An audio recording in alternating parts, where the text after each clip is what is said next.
Ընթերցենք Մատթեոսի ավետարան 5-րդ գլուխ 44-ից 48 համարները կարդանք, եթե ունեք Աստվածաշունչեր հետևեցեք խոսքին 43-ից 48 համարները կարդանք Լսել եք, որ ասվեց սիրիր քո դրածուն եւ ատիր քո թշնամուն բայց ես ձեզ ասում եմ սիրեցեք ձեր թշնամիներին օրհնեցեք ձեզ անիծողներին Բարիք արեք ձեզ ատողներին եւ աղոթեցեք նրանց համար, ովքեր վատ են վարվում ձեզ հետ եւ հալածում, որպեսզի ձեր երկնավոր հոր որդիները լինեք, որովհետեւ նա իր արևը ծագեցնում է եւ չարերի եւ բարիների վրա եւ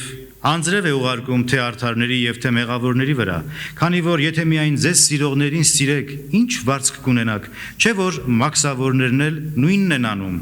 Եվ եթե միայն ձեր եղբայրներին ողջունեք, ինչ եք ավելին անում, չէ որ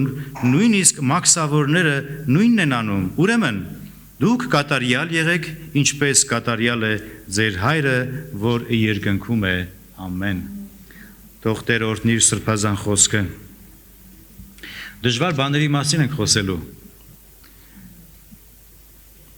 Սա որոշ աստվածաբաններ համարում են երկնքի թագավորության սահմանադրությունը։ Ամեն երկիր, ամեն պետություն սահմանադրություն ունի, չէ՞, օրենքներ ունի, որով շարժվում է երկիրը եւ կառավարվում այդպիսին, այնպես էլ երկնքի թագավորության որդիների համար Աստծո զավակների համար գոյություն ունի սահմանադրություն, այսպես ասած, օրենքներ, կարգ եւ լեռան քարոզի մեջ այս կարգին ենք հանդիպում, որպեսզի ձեր երկնավոր հոր որդիները լինեք։ Մինչ այս կարևոր եւ գործնական դժվար ապրումների մասին խոսելը անհրաժեշտ է որ արձանագրենք լեռան քարոզի հիմնական նշանակության մասին։ Հիմնական նշանակության, որ այստեղ խոսում է նաեւ երկնքի սահմանադրության կանոնների մասին, այստեղ խոսում է ավելի վեհ, ավելի կարևոր արժեքների մասին, բարձր դիրքի մասին ենք խոսում, որ քչերն են կարողանում իրենց կյանքով ապացուցել, լինել ողորմած, սիրել թշնամիներին Ներել նրանց ովքեր որ հալածում են ձեզ, օրհնել ձեզ անիծողներին, բարիք անել հալածողներին, աղոթել ձեզ չարչարողների համար, հալածողների համար, հնարավոր է արդյոք, բայց սրանք սիրելիներ դասեր են, որոնք գրեթե անհնար է կատարել եւ ոչ միայն դասեր են սրանք կամ պատվերներ են, այլև փորձաքննություն են մեզ համար, մեր հավատացյալներիս համար, փորձաքննություն են Ուրեմն հարց ինչու մենք չենք կարողանում հնազանդությամբ կատարել կամ համաձայնվել այս ճշմարտությունների հետ, այս կարգադրության հետ, որովհետև մեր բնությունը, մեր մարդկային բնությունը հակառակ է սրան, այս երկնային օրենքներին, որովհետև սրանք հոգևոր են, բայց մենք մարմնավոր ենք, մենք մարմնի մեջ ենք ապրում։ Կարծես մեր բնական կազմությանը սովոր չեն սրանք, օտար են մեզ համար Մեր բնություն ուղակի հակառակ է այս օրենքներին կամ այս հոգեվիճակը կարծես մերը չի։ Սրանք երկնային օրենքներ են, բայց չմոռանանք, որ մենք կանչված ենք երկնային կյանքը ապրելու երկրի վրա։ Ինչպես Առաքյալը գրում է, բայց մեր քաղաքականությունը երկինքն է, որտեղից սպասում ենք մեր փրկչին։ Ուրեմն մեր մարդկային բնական կազմությունը ավելի ըմբոստ է, քան կարող ենք ընդունել։ Կարծես մենք եւ այդպես է, մեր կազմությունը հակառակ է Աստծո բնությանը։ Սակայն Տեր Հիսուսը շատ պարզ եւ հստակ ասաց. Բայց ես ձեզ ասում եմ։ Նայեցեք, լսել եք, որ ասվեց սիրիր դրածուդ ատիր քո թշնամուն։ Չէ ասում է։ Հիմա ես ձեզ ասում եմ, ինչ պետք է անեք։ Սիրեցեք ձեր թշնամիներին։ Այստեղ ավելի բարձր հոգևոր դիրքի մասին է խոսքը, որպեսզի ձեր երկնավոր հոր որդիները լինեք։ Եվ Տիրոջ խոսքը մեզ Կարծես ուղղում է ավելի լրջորեն, կարծես ստիպում է մեզ ավելի լրջորեն մտածենք մեր հոգեվիճակի մասին։ Ավելի լրջորեն մոտենանք այս պատվերներին, որովհետև եթե ավելի խորությամբ ենք նայում այս սահմանադրական օրենքներին, այս պատվերներին, որը նոր կտակարանյան է, նորը քրիստոնեական է, ի վերջո այն քրիստոնեական սկզբունքներ են համարվում, տեսնում ենք, որ դեռ մենք հոգևոր կյանքի ցածր ասպարեզի վրա ենք, ավելի կարծես առաջին հարկում ենք գտնվում, մինչդեռ Տերը մեզ կանչում է վերին կոչման, երկրորդ հարկի կամ երրորդ հարկի փորձառություն ունենանք հոգևորապես, բայց մենք դեռ տկար ենք, կարծես դեռ առաջին դասարանում ենք։ Տերը մեզ հրավիրում է ավելի բարձր փորձառության, երկնքի արքայության օրենքների եւ սկզբունքների դրույթին, եւ սա նշանակում է, որ Տերը մեզ հրավիրում է վերին կոչման, ավելի բարձր սկզբունքների եւ Տերը կարծես այս խոսքերով դիպչում է մեր անձին, դիպչում է մեր եսին, մեր ցավոտ տեղերին, մեր ինքնությանը եւ ամեն անգամ նման ուսուցումները նպատակ ունեն, հենց այնպես չեն։ Այս ուսուցումները սովորեցնում են, որպեսզի մեր բնական կազմությանը վերջ տրվի, մեր եսին վերջ տրվի, ինքնակենտրոն կյանքին վերջ տրվի, որովհետեւ միջև մենք մեր եսին վերջ չդնենք, մեր անձնական, մեր շահի, մեր եսակենտրոն կյանքի վերջը չգա, հոգեվոր կյանքի ավելի բարձր չափանիշներին մենք չենք կարող հասնել ուղղակի։ Այսինքն աճելու, մեծանալու համար կամ վերստին ապրելու, վերստին կյանքը ապրելու համար մեռնել է հարկավոր։ Բայց մենք չենք ուզում, որովհետև մեզ դուր չի գալիս սա, մեր բնական կազմությանը մարդուն հակառակ է սա։ Իսկ միջոցը վերին ապրումները ապրելու համար խաչն է։ Խաչելության ճանապարհով է անցնում, իսկ խաչելության ճանապարհը ենթադրում է եսից հրաժարվել, ինչը մեզ դուր չի գալիս։ Եվ այս դիրքորոշումը նաև վերաբերվում է ազգային կամ ազգասիրական կողմնորոշմանը, ինչը որքան էլ սիրելի եւ հարազատ է մեզի ազգային արժեքները, ազգը, մշակույթը, բայց մենք պետք է ավելի առաջնային համարենք Աստծո խոսքը եւ Տիրոջը ավելի առաջնային համարենք։ Մեկ օրինակ հիշենք Հովնան մարգարեի պարագայից։ Աստված, երբ որ նրան կանչեց, խոսեց նրան եւ շատ པարզ հստակ հրահանգ տվեց։ Ասաց գնա Նինվե, այդ մեծ քաղաքը, քանի որ շուտով դատապարտելու եմ նրանց, կործանելու եմ նրանց, բայց գնա, որպեսզի քարոզես դարձի գան, եթե չապաշխարեք, պիտի կործանվեք։ Եվս 40 օր եւ Նինվեն պետք է կործանվի, որպեսզի իրենց չար ճանապարհներից ետ դառնան, ապաշխարեն, այլապես պետք է բոլորը կորչեին։ Ինչ է կարծում Հովնանը մեծ սիրով եւ հոժարությամբ հնազանդվեց Աստծուն, ասեց. «Այո, Տեր, պիտի գնամ, քո խոսքը օրենք է ինձ համար»։ Չգնաց։ Չգնաց Հովնանը։ Նա համառորեն երեսը դարձրեց եւ ուրիշ ճանապարհով գնաց դեպի Թարսիս։ Եվ եկավ նավահանգիստը, միանգամից նավը նստեց, որ դեպի Թարսիս էր գնում, եւ գնաց դեպի Թարսիս։ Գիտեք, հետաքրքիր է, Թարսիսի նավը կարծես իրեն էր սպասում այնտեղ։ Ուրիշ ժամանակներում մարդիկ ամիսներով սպասում են, այն ժամանակ հիմիկվա պես չէր, ամիսներով սպասում են, որ ինչ որ միտեղ որևէ կղզի կամ երկիր գնալու համար այդ նավը նստեն եւ նավարկեին։ Բայց միանգամից Թարսիս գնացող նավը Հովնանին սպասում էր։ Սա նշանակում է, երբ որ Աստուն հակառակ է կանգնում, սատանան ուրախանում է եւ շատ հաճախ միջոցներ եւ հաջողություններ ամեջտեղ վերում, որպեսզի դու քո ըմբոստությունը, հակառակությունը շատ հաջողությամբ կատարես։ Հեռանաս Աստծուց։ Աստծուց հեռանալու համար սատանան լավ հեշտ միջոցներ է հայթայթում։ Այսօր մեզանից ոմանց ընտրությունը եւ դիրքորոշումը Թարսիսն է։ Որովհետև չենք ուզում սիրել մեր թշնամիներին, չենք ուզում մեր եսից հրաժարվել,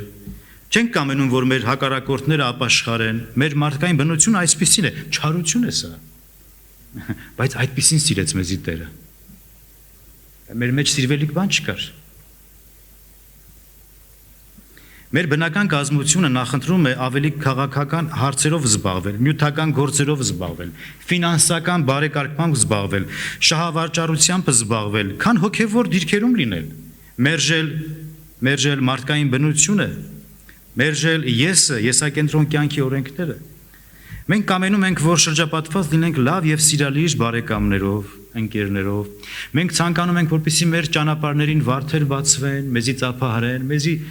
ժպտան, մեզի ողջունեն, մեզի հյուրասիրեն, մեզի ասեն ինչ լավն ես դու, բարի խոսքեր ասեն։ Երբեք չենք ուզի, որ մեզի հակառակվեն, այդպես չէ։ Մենք ցանկանում ենք շրջապատված լինել չբարկացնող, չնեղացնող, մեր հանդեպ լավ տրամադրված մարդկանցով, որ մեր կողքի մարդիկ միշտ մեզ հետ համաձայնվեն, ասեն այո դու ճիշտ ես, այո դու շիտակ ես, այո դու լավն ես, դու բարի ես, քո ասածները ճշմարիտ են։ Մի բան ասեմ, այդպես չի։ Այդ երազանքները կլինեն երկնքում, բայց քանի որ երկրի վրա ենք, պետք է գոտեպնդվենք։ Սրանք երազանքներ են։ Բայց ոչ աշխարհում։ Աշխարհում այդպես չէ, եկեք իրատես լինենք։ Մենք դրախտում չենք ապրում եւ մարդիկ անմեղ հրեշտակներ չեն։ Ոչ էլ մենք անմեղ հրեշտակներ են։ Հիշենք, որ Տերը նման բան չխոստացավ մեզի,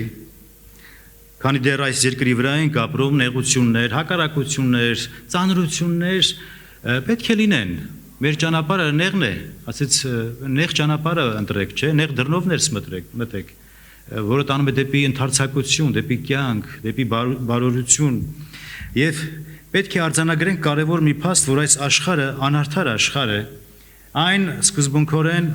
հիմնված է ստի եւ կեղծավորության վրա, անձնական շահերի եւ խաբեության վրա։ Հիմա եւ անցյալում մեր թշնամիները կան, օրինակ վերցնենք մեր հարևանները, որոնց հետ պետականորեն եւ ազգամիջյան խնդիրներ ունենք, հակառակություններ կան, պատերազմներ կան, որ դարերով եկած թշնամություն կա։ Եվ մենք կարծես ատում ենք նրանց։ Սակայն դա չի փոխում երկնքի սահմանադրության կարգն ու կանոնը։ Աստված եւ Աստծո խոսքը երբեք չի փոխվում։ Դա չի փոխում քրիստոնյաների իրական դիրքը։ Մենք չպետք է փոխվենք։ Երբ կարդում ենք «Սիրեցեք ձեր թշնամիներին» պատգամը, ապա նախ եւ առաջ սա նշանակում է չտառապել թշնամանքով եւ ատելությամբ։ Դա չի նշանակում սիրել թշնամիներին ամեն օր բարիք անել, ամեն օր փայփայել, ժպտալ, փաթաթվել, սիրել, այսինքն չատել, չարությամբ չտառապել, վատը չցանկանալ, որովհետև մենք կանչված ենք օրհնության համար, ոչ թե ատելության, եւ ոչ թե անեծքի, չտառապել վրեժխնդրությամբ, որովհետև գրված է իմն է վրեժխնդրությունը։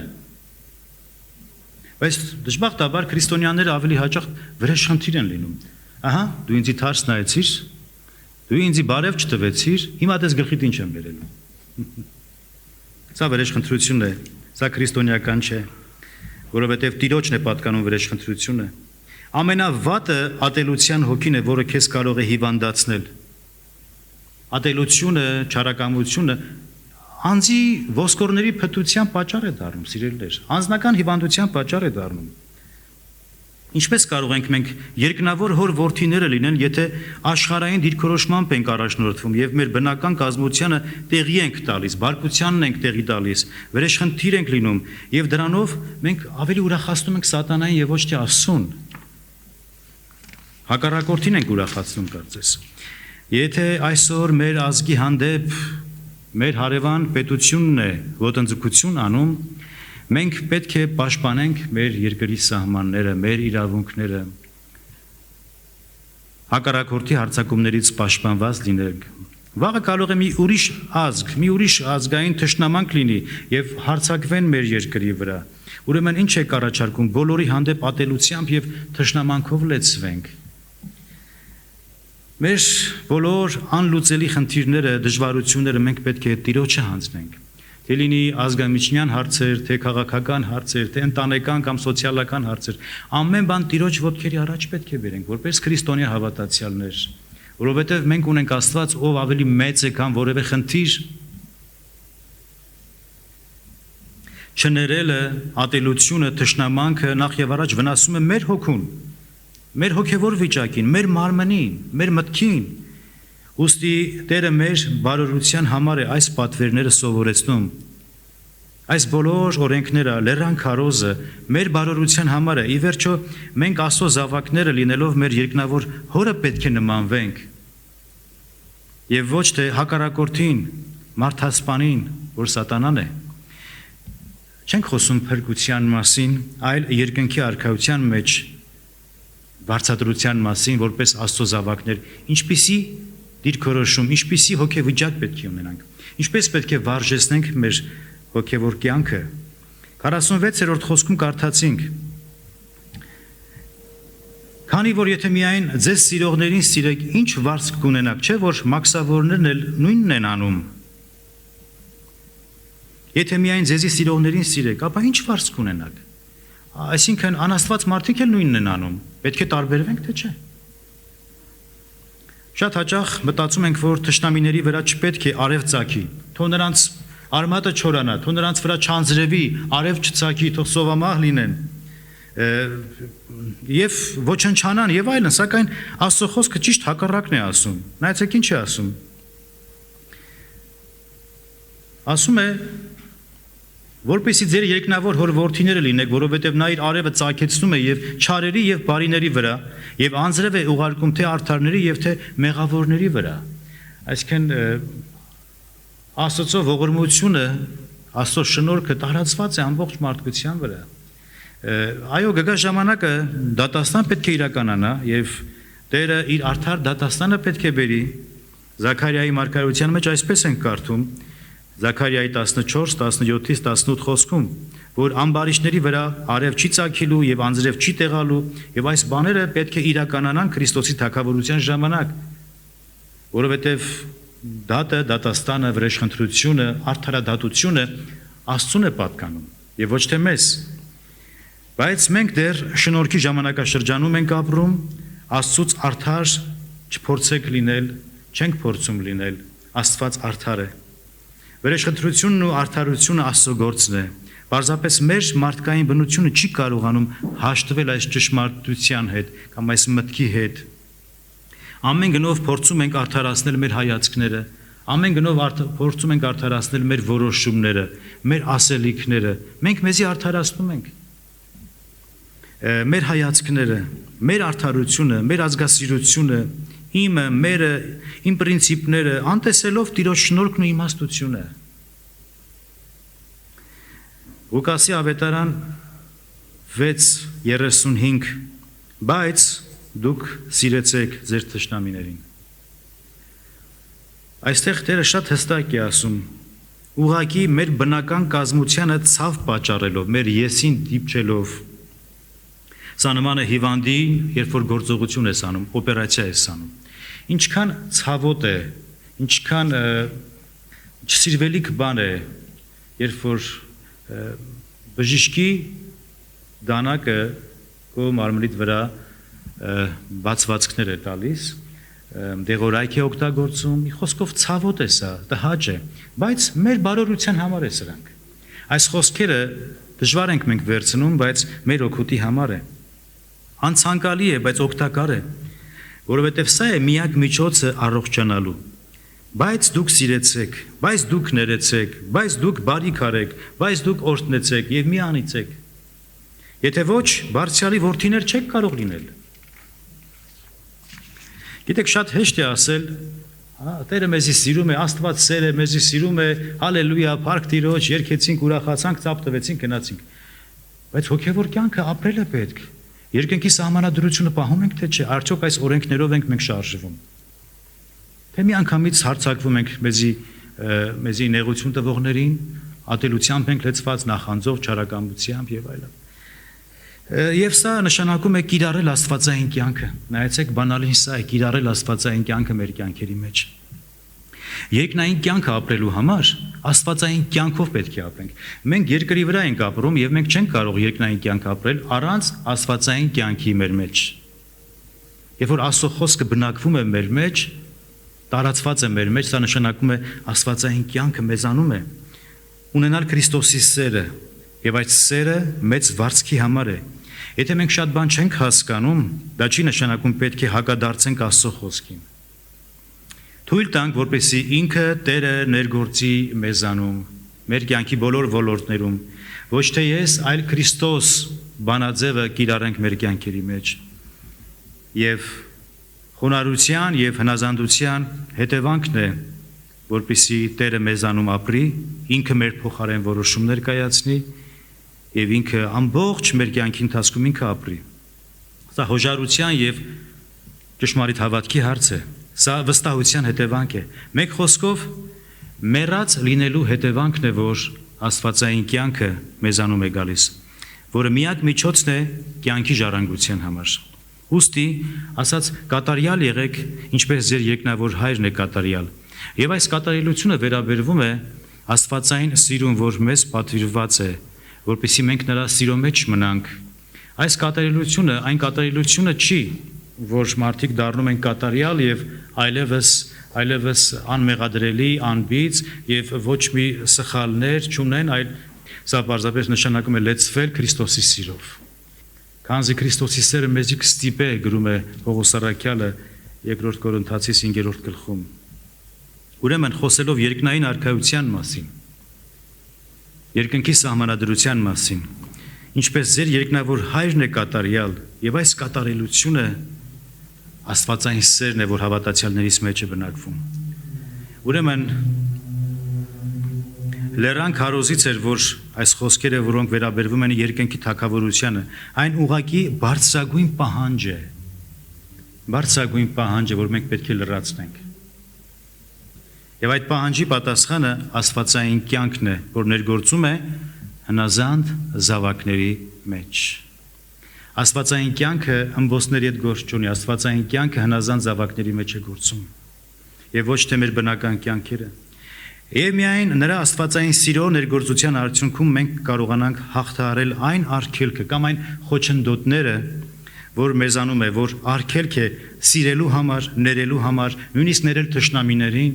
օրհնելու համար, ընդունելու համար, որպեսզի ձեր երկնավոր հոր որդիները լինեք։ Սրանք դժվար պահանջներ են, չէ՞, մեծ աստվածաբանություն չի, մի քանի համարներ ընթերցեցինք, բայց սրանք կարծես դանակի պես թափանցում է մեր սրտերի մեջ։ Մեզի դուր չի գալիս շատ բաներ, մեզի ցավ է պատճառում, ինչպես կարելի է ներել, ինչպես կարելի է սիրել, ինչպես կարելի է զիջել, ինչպես կարելի է աղոթել քեզի հալածողների համար, անիծողների համար։ Սա է, որովհետև քրիստոնեական կյանքը ճիշտ աշխարհային կյանքի հակադիր կողմն է, հակառակ է։ Ինչպես ձկները գետի մեջ հակառակ հոսանքին հակառակ ուղղությամբ են, չէ՞ լողանում։ Գետը ուրիշ կողմ է հոսում, բայց մեջի ձուկը հակառակ է գնում։ Սենց օրինակել կա, ասում են աղի ծովի մեջ, ձկների մեջ աղ չկա։ Աշխարհի մեջ ես, բայց մեջ այդ աշխարհը չպետք է լինի, այլ Աստծո կյանքը պետք է լինի, որպեսզի աշխարհի մեջ կարողանաս երկնային կյանքով ապրես։ Ձեր հոր որդիները որպեսզի լինեք, որ երկնքում է։ Սիրելիներ, մենք կարիք ունենք Աստծո զորության, Աստծո միջամտության, միայն թե բաց անենք մեր սրտերը։ Աստված բարձրն է եւ բարձրյալն է, բայց բնակվում է կոտրած եւ խոնար հոգիների մեջ։ Որքան որ խոնարհվենք, որքան որ մեռնենք աշխարհի համար, եսի համար, մեղքի համար, մարմնավորի համար, այնքան պիտի ապրենք, այնքան պիտի Տերը մեզի աճեցնի եւ բարձրացնի իր բարքի համար։